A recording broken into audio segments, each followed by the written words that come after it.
வாழ்க்கையில முன்னேற ஆசைப்படுறது தப்பு இல்லைங்க.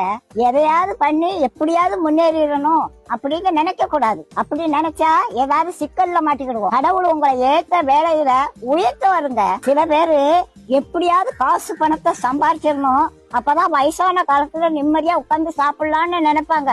வயசான காலத்துல காசு பணம் எல்லாம் இருக்கும், ஆனா ஒன்னும் அனுபவிக்க முடியாது. பாட்டி வீட்டுல ஒரு எலி ரொம்ப நாளா தொண்டை பண்ணிக்கிட்டு இருந்தது. அதை எப்படியாவது பிடிச்சிருந்தோன்னு கூண்டுக்குள்ள ஒரு தேங்காய் துண்டை குத்தி வச்சேன். ஒரு 9 மணிக்கு சத்தம் கட்டுச்சு, எலி மாட்டிக்கிட்டுச்சு. சரி இருக்கட்டும், காலையில எந்திரிச்சு காட்டு பக்கத்துல கொண்டு திறந்து விடுவோம் அப்படின்னு நினைச்சு தூங்கிட்டேன். காலையில பார்த்தா எலி உள்ளதான் இருந்துச்சு.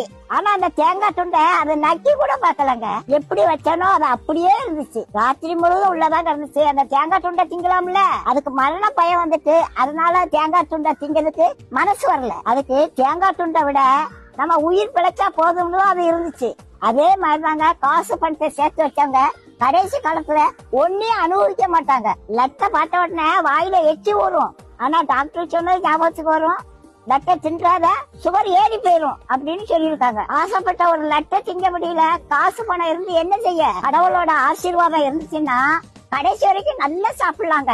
நாளைய தினத்தை குறிச்சு கவலைப்படாதீங்க. அந்தந்த நாளைக்கு அந்தந்த நாளோட பாடு போதுங்க. இன்னைக்கு சாப்பாடு கொடுத்த கடவுள் நாளைக்கு சாப்பாடு கொடுப்பாரு. நீதி நேர்மை உண்மை உத்தமமா மட்டும் வாழுங்க. கடவுள் ஒரு நாளும் உங்களுக்கு ஒரு குறையும் வைக்க மாட்டாங்க. நம்ம எப்படி சம்பாதிக்கோங்கிறத கடவுள் பாத்துக்கிட்டே இருக்கு.